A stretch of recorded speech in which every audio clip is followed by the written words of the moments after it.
udah kayaknya aku tuh berbakat di area ini, tapi lingkungan kita nggak support, mulai dari mereka mencibir kita, halah kamu ngapain sih kayak gitu, ntar juga gitu ya, apa namanya, terus banyaklah ekspresi tidak supportnya itu bisa berupa macam-macam ya, mulai dari ucapan, mulai dari perbuatan, pokoknya macam-macam. Nah gimana mbak kita menyikapi seperti itu teman-teman? Makanya tadi salah satu aspek yang kita pelajari itu adalah husnudzon ya.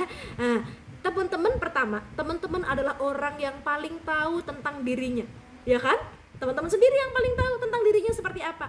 Tapi pun teman-teman gak akan tahu sejauh apa kapasitas dirinya kalau teman-teman gak pernah explore potensi dirinya. Makanya tadi sekali lagi teman-teman explore, coba ikut kegiatan ini, ikut ini, belajar dengan ini, belajar dengan itu teman-teman akhirnya akan menemukan.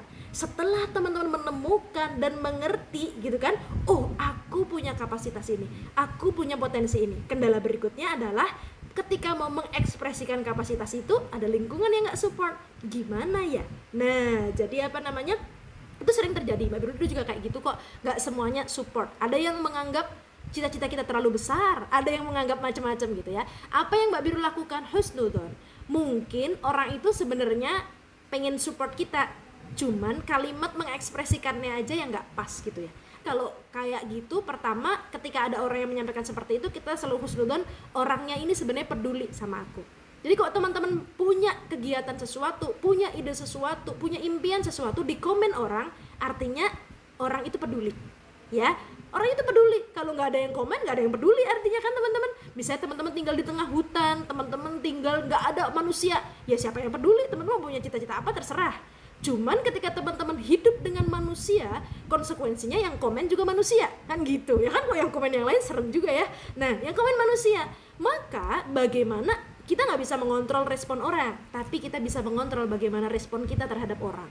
Maka ketika ada seperti itu, Mbak Biru ada orang yang ngejelekin atau gimana, Mbak Biru selalu bilang doain aja ya, gitu aja, gak usah panjang lebar, doain aja ya. Biru kamu yakin pas Mbak Biru dulu bercita-cita jadi mawapres juga kayak gitu? Biru lama banget sih nggak disobek-sobek cita-citanya, orang nggak terwujud juga gitu kan? Doain aja, nanti kalau ini sudah terwujud, yakin ini aku lepas kok tulisannya, ntar lihat aja ya, doain aja. Alhamdulillah akhirnya terwujud. Ya kan, mana tahu ternyata yang bikin terwujud itu bukan doa kita tapi doa dia, ya kan? Kita nggak pernah tahu, mungkin mulutnya aja yang kurang terkontrol, tapi dalam setiap malam dia tahajud macam-macam, kita nggak pernah tahu ternyata doanya lebih didengar malaikat. Ya udah, kalau ada orang yang ngejelek kita, doain aja, respon positif aja, udah dia bisa diem, ya kan? Nggak mungkin balas apa-apa kalau bilang doain aja. Ya kalau teman-teman malah bantah bilang apa, ya dia malah panjang lebar. Udah kayak gitu. Itu yang pertama. Jadi kita husnudzon aja bahwa orang itu sebenarnya peduli, cuman dia nggak ngerti gimana cara mengekspresikan kepeduliannya.